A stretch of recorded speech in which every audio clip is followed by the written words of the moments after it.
Coming up on this Monday edition of Daybreak, the global ranking of South Korea's nominal gross domestic product stayed flat at 14th for the 5th straight year in 2013.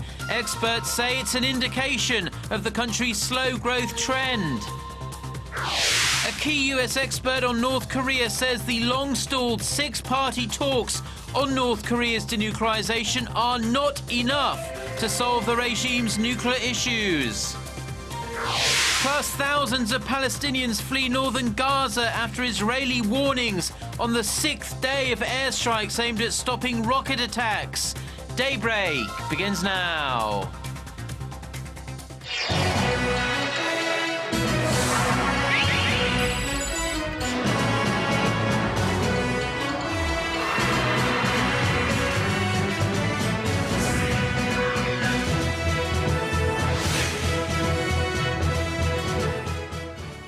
Hello and thanks for joining us. To our viewers around the world, it's 6 a.m. on Monday, July 14th here in Seoul. I'm Mark Broom and you are tuned in to Daybreak.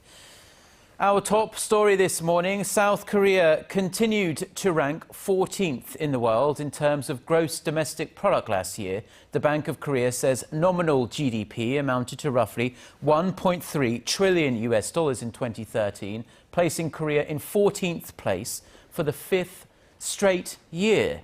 Analysts say the figures are a reflection of the slow growth trend here in Korea. Hwang Ji-hye reports. The Korean economy seems like it has been losing its dynamism since the global financial crisis in 2008. The Bank of Korea said Sunday that the global ranking of the nation's gross domestic product remained unchanged at 14th place in 2013 for a 5th straight year. Korea's GDP stood at around $1.3 trillion last year. That's based on new international standards for calculating gross domestic product that involve adding contributions from new sectors like research and development. Experts say the nation's slow growth trend after the global financial crisis led the nation's ranking to stay flat. Asia's fourth largest economy ranked at 12th in 2000 and managed to climb up to 10th in 2005, but it lost ground, landing in 14th in 2009 after the global economic crisis and has remained the same since then.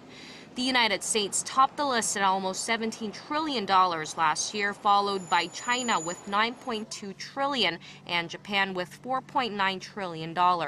Countries that have seen their rankings drop over the past 5 years include Japan and European countries like Italy and Spain that were hit hard by the sovereign debt crisis. Hwang Ji-hye, Arirang News.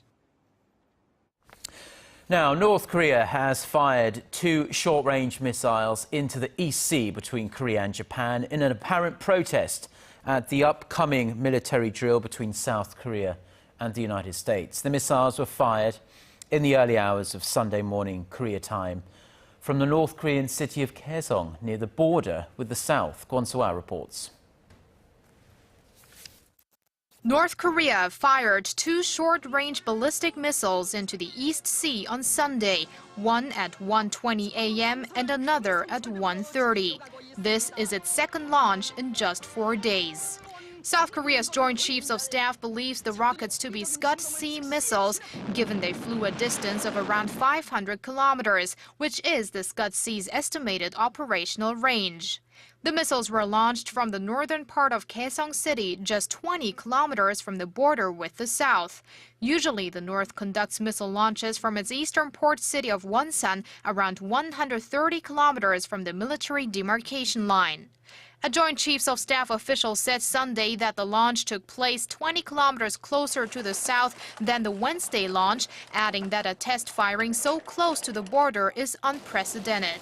The South Korean military believes that Pyongyang wants to display its ability to launch projectiles whenever and wherever it wants to. The latest test firing is seen as an armed protest against annual U.S.-South Korea joint military exercises scheduled to take place beginning Wednesday. Pyongyang's National Defense Commission condemned the drills in a statement Saturday as the USS George Washington aircraft carrier arrived in the southern port city of Busan on Friday for the drills. Experts also believe the provocations come from concerns about the latest South Korea-China summit, as well as the recent U.S.-China business talks. Sunday's firings mark the 14th time North Korea has launched rockets in 2014, and it is the 6th ballistic missile launch this year. Kwon So-ah, Arirang News. Staying with that story, in Japan has logged a protest about North Korea's latest test fire, saying it was a blatant violation of UN security resolutions banning North Korea from launching ballistic missiles. Chief Cabinet Secretary Yoshihide Suga said the complaint was filed against North Korea through the Japanese embassy in Beijing immediately after the Japanese Defense Ministry reported on the event.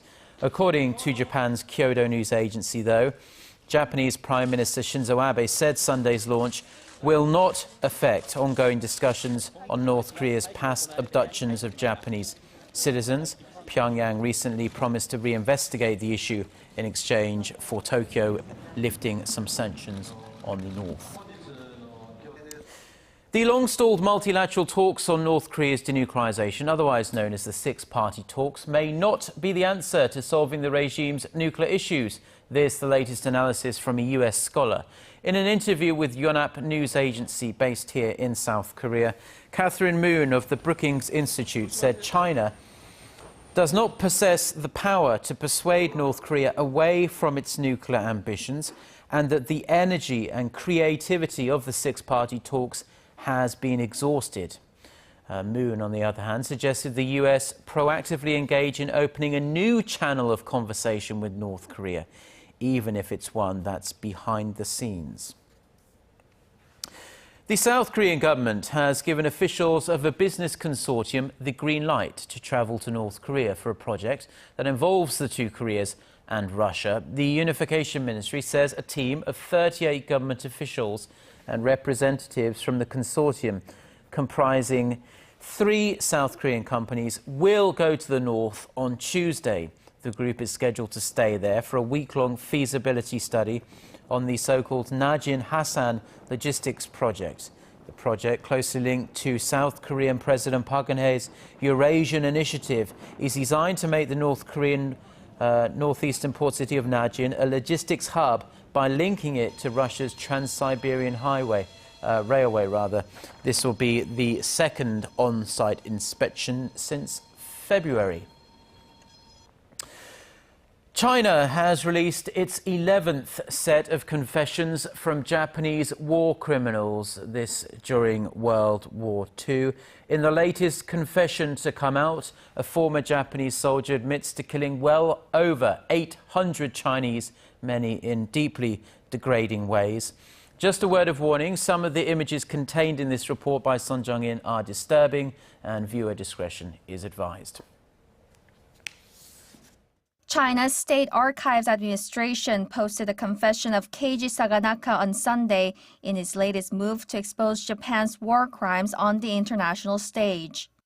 In his written confession, Keiji admitted killing 831 Chinese while he was in command from April 1937 to September 1945. The victims included 434 civilians, 98 militiamen, 252 soldiers of the 8th Route Army, 38 anti-Japanese soldiers of other armies, and 9 prisoners of war. His methods of killing were especially brutal: shooting, stabbing, beheading, burning, and starving. He confessed to killing a soldier by dissecting him while he was still alive and burying 30 civilians waist high before shooting them.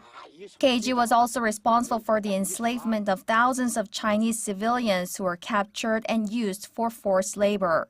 He also admitted to raping more than 30 Chinese women and using poison gas on the battlefield. This is only the beginning of China's publication of confessions of 45 Japanese war criminals. China wants to highlight Japan's wartime atrocities amid disputes with the country over history and territory. The document has also been translated into English, reflecting China's efforts to reach Western audiences. Son Jung-in, Arirang News. Virginia, Party 1 reports coalition will launch a try resolve. We start before the sun rises to bring you the latest stories out of Korea. We also lead the way with important global coverage. Stay on the pulse of what is happening with Daybreak.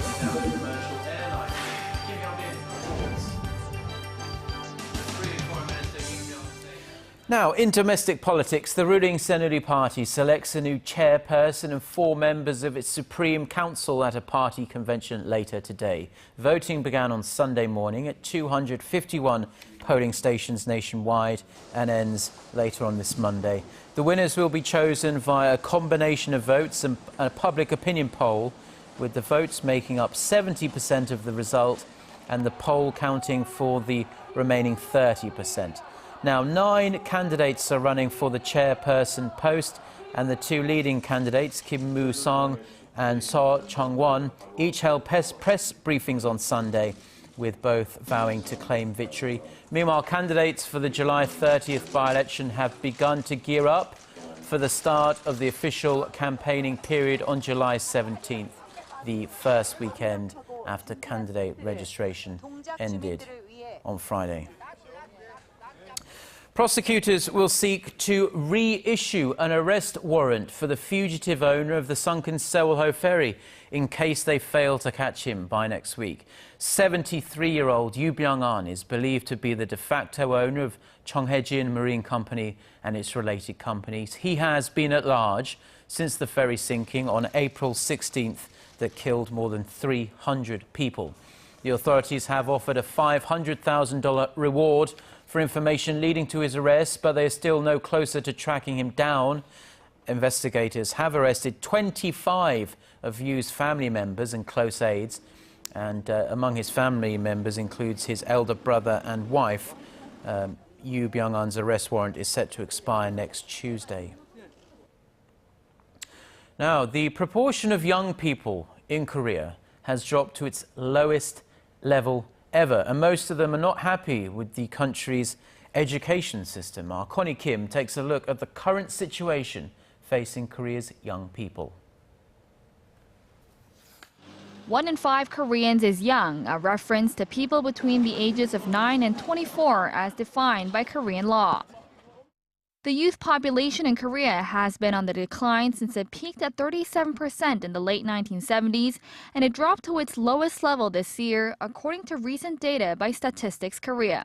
What's more worrisome is that the rate is expected to fall even further to 16% in 2020 and to only 11% in 2060. However, despite the declining youth population, competition among students for grades and spots at elite schools still remains high. The data showed that nearly 70% of Korean primary and secondary school students are dependent on private education to supplement their school classes. By age, elementary school students receive the most additional tutoring at more than 80%, followed by middle and high school students. Perhaps this is the reason why far less than half of secondary school students feel satisfied with their school life. They find relationships with classmates as some of the positive factors at school, but most of them said they're displeased with the current education system. Another sad statistic is that 10 years ago, the biggest cause of death among young people was car accidents. Now it's suicide.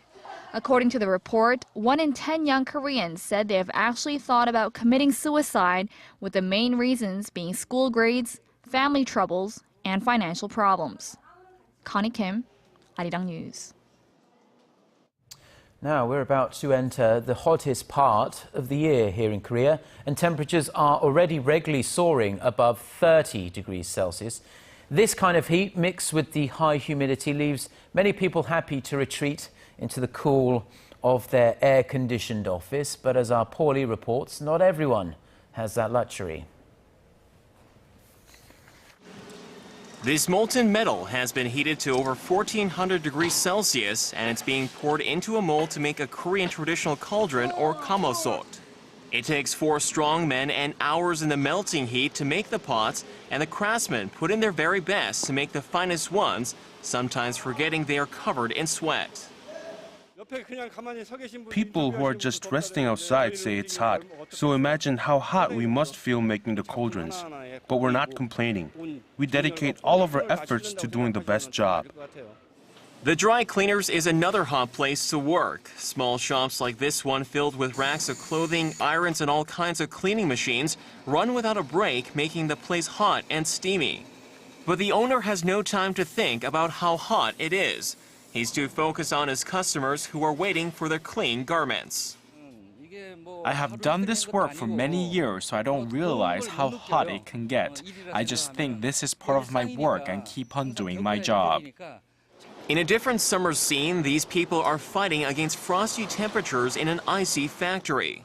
They can't waste any time while transporting the ice if they want to keep it frozen solid. Some may envy them because they are working in a cool icebox during the hot season, but the work is no less demanding.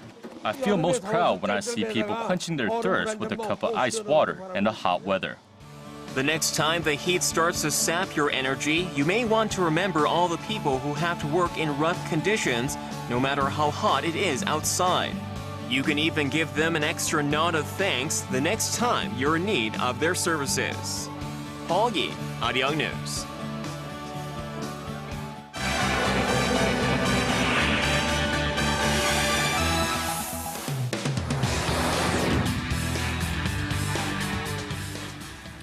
Okay, time now for a look through the international headlines we're following on this Monday morning. For that, we turn to our Eunice Kim, standing by at the news center. Good morning, Eunice. Hello, Mark. As Israeli airstrikes continue to pound the Hamas-held Gaza Strip, we are hearing this morning that thousands of residents there are packing up their bags and heeding a warning to flee.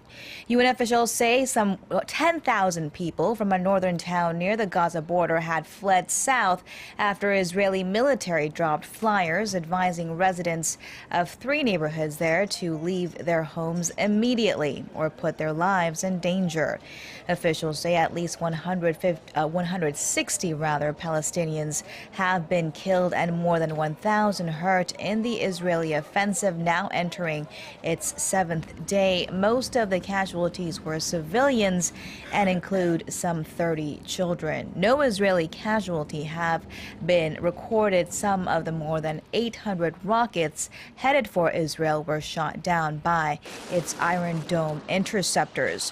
Western foreign ministers have called urgently for a ceasefire, but the reinvigorated bloodshed triggered by the abduction and killing of Israeli and Palestinian teenagers shows no signs of abating.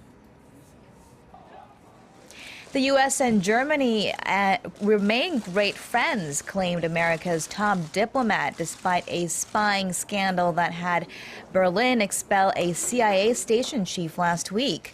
Standing alongside his German counterpart in Vienna Sunday, U.S. Secretary of State John Kerry underlined the strategic nature of their relationship and said their bilateral cooperation will continue. The German foreign minister said despite some recent hardships, the two partners will work on reviving necessary and essential relations on the basis of trust and mutual respect. The two foreign ministers are in the Austrian capital for nuclear talks with Iran. The meeting was a first since Germany had discovered 2 suspected spies within their ranks. Pope Francis said reliable data shows about 2% of Catholic clergy are pedophiles, according to the Italian newspaper La Repubblica. That 2% would represent some 8,000, which included priests, bishops, and cardinals. The paper says the Pope likened the abuse of children to a leprosy infecting the church, a state of affairs he found intolerable and promised would be confronted with the severity it demands. The Vatican has responded by saying the Pope was not quoted exactly by the newspaper.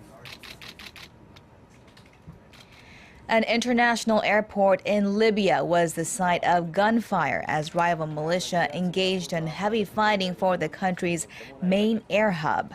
All flights out of the Tripoli airport were grounded. The Libyan Health Ministry said 7 have been killed and 36 wounded in the worst fighting the capital city has seen in 6 months. Sounds of explosions and anti-aircraft gunfire were heard as residents said militia from Zintan, which had control of the airport since Muammar Gaddafi's ouster in 2011, clashed with rebels from Misrata.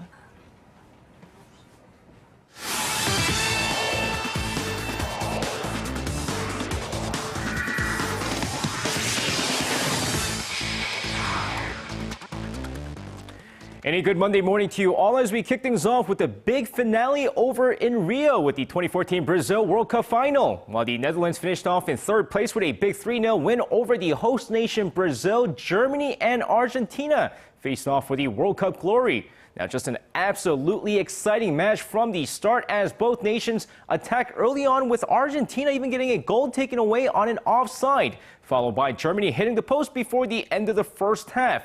Now, with the match going into the second half with a 0-0 draw, both teams' defense continued to shut each other down, with neither Messi or Müller able to score in the first 90 minutes of the match, as this goes into the extra time. And after the first 15 minutes, the score is still 0-0.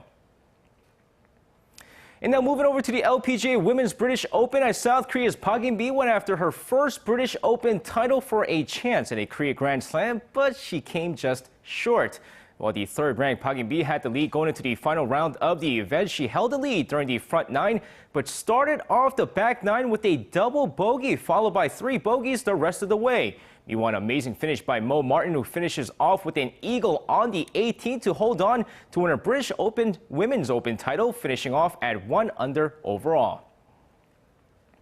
And now moving over to Sunday's KBO action, the Lotte Giants shut out the Kia Tigers 2-0 with the NC Dinos all over the Nexen Heroes 9-1, and the SK Wyverns take the series against the Samsung Lions 4-1. Meanwhile, let's take a look at the Tucson Bears take on the Hanwha Eagles. And of course, going into the game here, we go over to the first inning. Min Byung-hun leads off with a triple to center field before Hug Young-min brings him home with a sac fly to center field for a 1-0 lead. Now, third inning, Hanwha this time. Kim Kyung-un with an RBI single to left field, and we're tied 1-1. Now, a pitcher's duel the rest of the way until Lee Chang-yeol in the top of the ninth. RBI triple to right center field.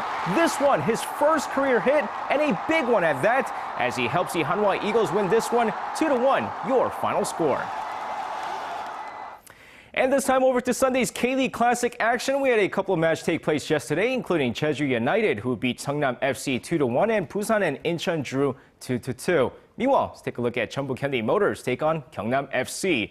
Of course, going into the match here, Jeonbuk being Jeonbuk in this match, going very aggressive from the start as they strike first in the 30th minute, thanks to Lee Jae-sung, who finds the back of the net for a 1-0 lead.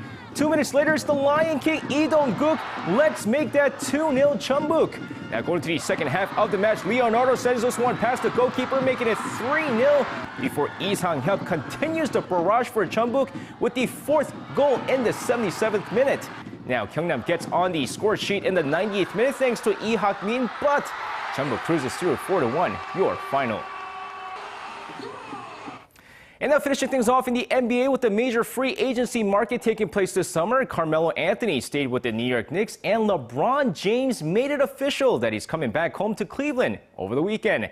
Now called the prodigal son after shocking his hometown by leaving to Miami several years back, he returns to Cleveland after deciding to go free agent this summer. And according to a close source, LeBron James has agreed to a 2-year deal with the Cavs worth $42.1 million. And the team would try to extend that contract before the 2015-2016 season. And that's going to wrap it up for me. This has been SJ. Have a great rest of the day, and see you guys again for your sports needs.